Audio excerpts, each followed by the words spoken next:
Case तो कोई इतना बड़ा नहीं था, मेरे पीछे मुखालफत नहीं थी, मुनाफकत थी। एक दोस्त तो कुछ ऐसे भी थे कि मुखालिफ मेरे वकला को जो है वो 20,000 रुपये उन्होंने अपनी जेब से दिया है। उन्होंने मुझे एक एग्रीमेंट दिया है पान मसाला के नाम से, तो हमें शक पड़ गया कि यार पोलैंड में पान मसाला कहाँ से निकले। मेरी गई हुई इज्जत 4 चांद लगा के मुझे वापस किया। तो मैंने जब वहां बैठे हुए देखा तो सेम मुझे सरकार की हदीस पाक याद आई। इसी तरह एक बंदे को बेड़ियां लगी हुई थी, अच्छा, हाथ उसके बांधे हुए थे और लंबी जुल्फे थी उसको, और उसको बालों से खींच के ना तो वो कसूरी में बंद करने के लिए लेके जा रहे थे। अस्सलाम वालेकुम। डेली मार्केटिंग से मैं हूं आपका अपना दोस्त और होस्ट कामरान अहमद। जैसा कि आप मेरे साथ में बैठे हुए देख रहे हैं, टेक्सला की बहुत ही मारूफ और मशहूर हस्ती हैं अक्सीर अमान साहब, अल मारूफ खानी उस्ताद।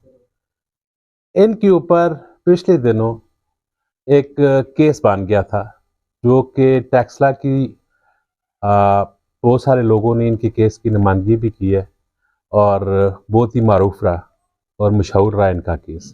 तो अभी मेरे पास ये बैठे हुए हैं और इनसे पूछते हैं कि इनका केस क्या था और ये क्या हुआ और कितने दिन ये जेल में रहे। तो दिलचस्प जेल की सारी सूरत हाल इनसे पूछते हैं और गपशप करते हैं। जी अस्सलाम वालेकुम। वालेकुम सलाम। कमरान भाई क्या हाल है आपका? ठीक है जी मैं ठीक, अल्हम्दुलिल्लाह।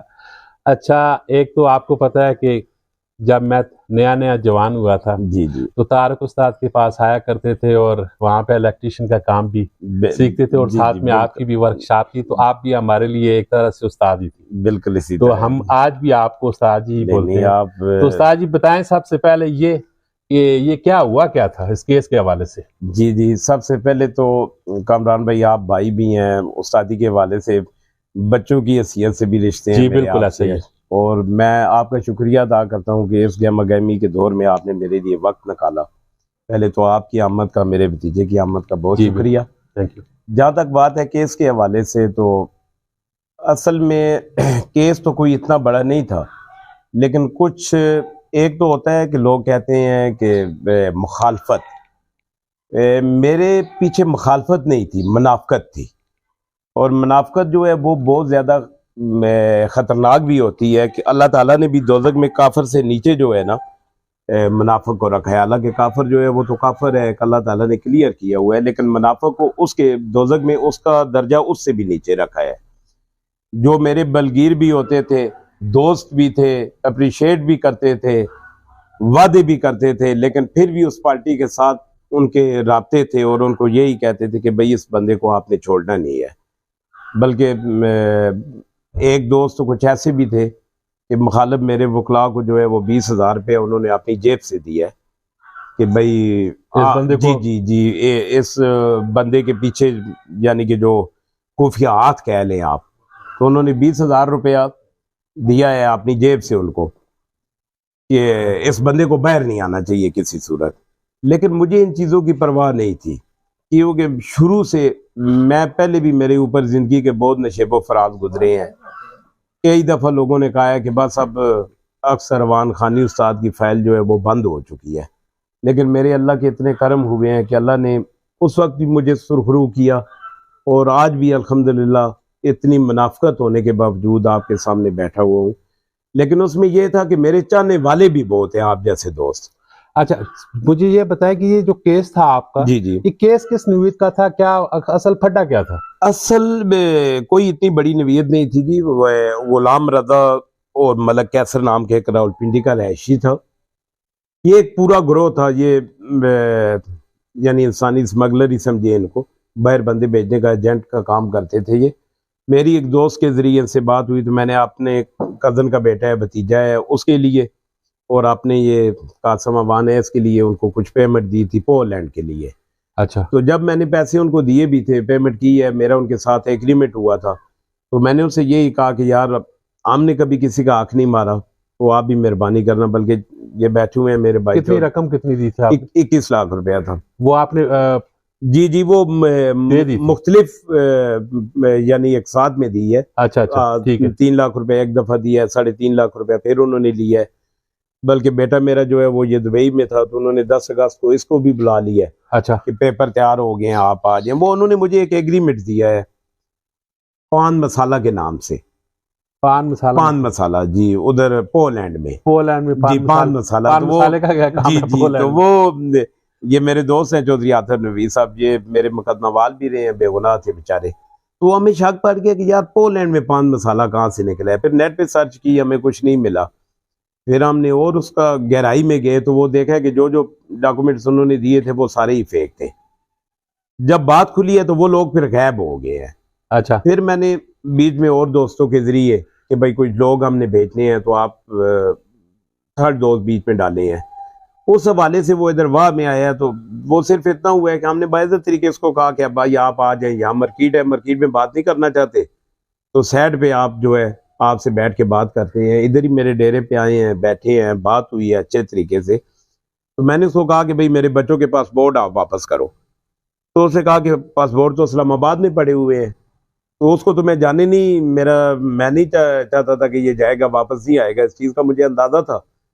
तो उसने घर की कीज वगैरह मुझे दी हैं। मैं गया हूँ, वो बंद घर था, वहाँ कैमरे लगे हुए थे, कैमरे के सामने मैंने पासपोर्ट बच्चों के उठा के लाया हूँ।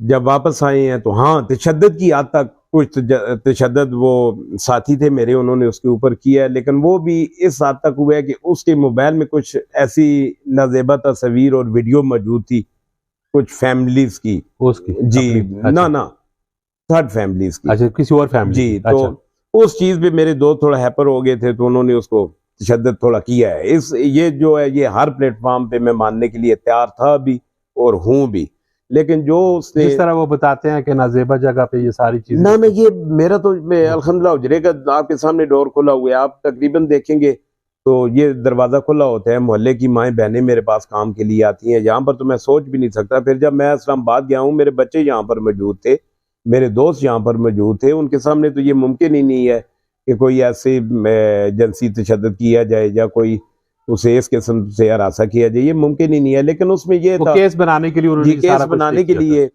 उसकी कोई बहन है रेडियो पाकिस्तान में कोई प्रोग्राम वगैरह भी करती है। फिर कुछ अफसरान थे जिसमें कोई यानी कि आप ये भी कह सकते हैं आजकल एक तो थोड़ा मसला होता है, अगर आप कोई हकीकत बात कर दें तो हमारी अदलिया भी बहुत स्टैंड ले लेती है। लेकिन इस किस्म के बहुत से अफसरान उनके ताल्लुक थे, क्योंकि पूरा एक ग्रोह था, सोर्सेज उनके बहुत अच्छे थे। तो उन्होंने अपने मुकम्मल सोर्सेज मेरे ऊपर इस्तेमाल करके तो एक इतना संगीन और इतना गंदी FIR उन्होंने मेरे ऊपर करवाई है कि जो कोर्ट में हम उसको जो है वो पढ़ भी नहीं सकते थे। अच्छा। यानी कि उसमें 2 लाइनें ऐसी थी कि जो मेरे वकला दोस्त थे, तो मैडम साहबा थी, जज साहबा, तो उन्होंने कहा है कि मैम ये 2 जो लाइनें हैं ये हम मज़फ करते हैं, यानी कि इस किस्म के इल्ज़ामात उन्होंने लगाए हैं। जी बिल्कुल ठीक। लेकिन मेरे अल्लाह के बड़े करम हुए हैं। बाद में FIA में मुख्तसर चाहता हूँ, बहुत लंबी बात भाई के साथ हो जाएगी। बाद में FIA में पर्चा हो गया, फिर वो अडयाला गया। अडयाला जाके तो उसको शायद अल्लाह की तरफ से उसके दिल में कोई बात आई, तो वो फिर मुझे मस्जिद ले गया। वहाँ पर उसने जाके कहा कि मैंने सारा कुछ झूठ था, तो आपके मुखालफिन बहुत ज़्यादा थे, तो वो हमें पैसे भी खर्चे के देते थे और कहते थे कि ये बंदा किसी सूरत बाहर नहीं आना चाहिए। तो मैं उनके रियलिटी सच आपको बता उनके हाथों का मैं खिलौना बनाऊं। तो मैंने फिर भी 2 दिन उसको इग्नोर ही किया। लेकिन फिर वो मस्जिद इमाम साहब थे, फिर वो उनके पास गया, फिर मस्जिद में बैठ के उसने मेरे साथ दुआ खैर की है। मैंने उसको यही कहा है कि भाई देखें, जो मेरे हक हलाल के पैसे हैं वो तो मैं किसी सूरत आपको माफ़ नहीं कर सकता। तो उसने कहा जी मैं इंशाल्लाह जैसे भी कोर्ट जेल से फारग होऊंगा तो मैं आपकी पेमेंट जिस तरह भी हुई मैं आपकी अमानत लौटाऊंगा आपको। इस कमिटमेंट पे फिर वो दोबारा फैसला आया है। अच्छा। आगे जज साहब ने उसको चैम्बर में बुलाया कि आपके ऊपर कोई प्रेशर, वहां पर भी उसने फिर ये सच्चाई बयान की है कि नहीं जी कोई ऐसा मेरे ऊपर जिनसी तशद्दुद नहीं हुआ, जो मैंने किया है बस इनके मुखालफिन थे उन्होंने मुझे इस्तेमाल किया। उसमें अल्हम्दुलिल्लाह हम 4 दोस्त थे, हम बेल आउट हो गए। उसके बाद उसने अपना मीडिया टॉक भी की है। अच्छा। हमारे बहुत प्यारे दोस्त हैं, मेरे बहुत सी समझे, डॉक्टर सैयद साबर है जी, उनको उसने इंटरव्यू भी दिया है कि भाई जो मामलात भी थे वो सारे गलत फहमी थे। तो सबसे बड़ी बात है कमरान भाई, मेरे अल्लाह ने अपने प्यारे महबूब के सदके मेरी गई हुई इज्जत 4 चांद लगा के मुझे वापस की है। ये सबसे बड़ी दौलत होती है। बेशक, बिल्कुल। और कितना टाइम आप कर रहे हैं? तकरीबन 2 मंथ। तकरीबन 2 जी माह जी ये जी सारा 2 माह जी केस हुआ, जी ये जी सारा सारा जी प्रोसेस हुआ। बिल्कुल तो अभी रजीनामे पे बेल है या नान राजीनामे पे है, लेकिन केस? उसने जो एफिडेविट दिया उसमें उसने लिखा है, बल्कि जज साहब को सिखाया कि मैं तो कहता हूँ ये केस ही खत्म हो जाए, लेकिन एक केस का प्रोसेस होता है वो खत्म इसलिए नहीं हो सकता कि बाद में चलान सेंड टू कोर्ट होगा तो उसमें उसके बयान होंगे, लेकिन उसने जो एफिडेविट दिया उसमें उसने लिखा है कि मैंने टोटल ना मैं अगवा हुआ हूँ ना मेरे ऊपर जिनसी तशद्दुद किया गया है, टोटल जो कुछ हुआ है गलत फहमी की बिना पर हुआ है। उसने जो एफिडेविट दिया उस बहुत वाज़ह क्लियर कर दिया है। उसे कहा कि कोर्ट इनको बरी करे, कोर्ट पर्चे का इखराज के ऑर्डर करे, मुझे किसी किस्म का कोई इतराज नहीं है। ठीक हो गया जी ये तो हो गया आपके सारे केस के हवाले से जी बातचीत हो जी गई। जी। अब मुझे ये बताएं अडेला है कैसा? अडयाला आप इस तरह देखें ना कमरान भाई के एक तो अल्लाह ताला ने जन्नत और दोजख बनाई है, जी बिल्कुल। ठीक है, मुसलमान का तो ईमान है ऐसी चीज पे। मेरी सरकार ने अपनी हयाती में हर चीजों को अल्लाह ने उनके सामने ला के सारा कुछ रखा है ना जी उसमें मैं एक चीज आपको कोट करूंगा कि मैंने देखा है चक्कर में अभी तो थोड़ा सा हमारे इस्लामाबाद चीफ जस्टिस हैं हाई कोर्ट अपना अतर मनल्ला साहब, अल्लाह ताला उनको जिंदगी दे, सेहत दे, बरकत दे। उन्होंने तो जेल को, जो हमारी सेंट्रल जेल अडयाला जेल है, उन्होंने कहा कि ये टार्चर सेल है, यानी अच्छा तशद्दुद का ये आलम था वहां अच्छा पर। तो अभी उन्होंने बहुत जाती स्टैंड लिया है, उस जाती स्टैंड की वजह से अल्हम्दुलिल्लाह जो अफसरान हैं, एहलकारान हैं, उनके रवैये तब्दील हो गए हैं। वरना पहले ये आलम था कि मुझे सरकार की एक हदीस पाक मैं कोट करूंगा, उसमें सरकार का फरमान था, हदीस पाक है कि एक बंदा होगा तो बैक में हथकड़ियां लगी होंगी, उसको पाँव में बेड़ियां होंगी और बालों की पेशानी से पकड़ के फरिश्ते उसको दोज़ख की तरफ जो है लेके जा रहे होंगे। ठीक है एक लंबी चीज है आगे, जी, लेकिन मुख्तसर करता हूँ। तो मैंने जब वहां बैठे हुए देखा तो सेम मुझे सरकार की हदीस पाक याद आई। इसी तरह एक बंदे को बेड़ियां लगी हुई थी, अच्छा हाथ उसके बांधे हुए थे और लंबी जुल्फे थी उसको, और उसको बालों से खींच के ना तो वो कसूरी में बंद करने के लिए लेके जा रहे थे, यानी अच्छा सजा का ये आलम था।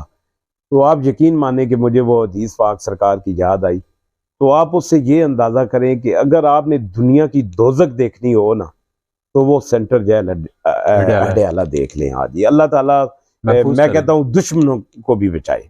कोई शक हाँ सही जी, आप यानी कह रहे वो ऐसी जो है ना वो बहुत बड़ी यूनिवर्सिटी है, अगर बंदा कोई सीखना चाहे वहां से तो। हैं।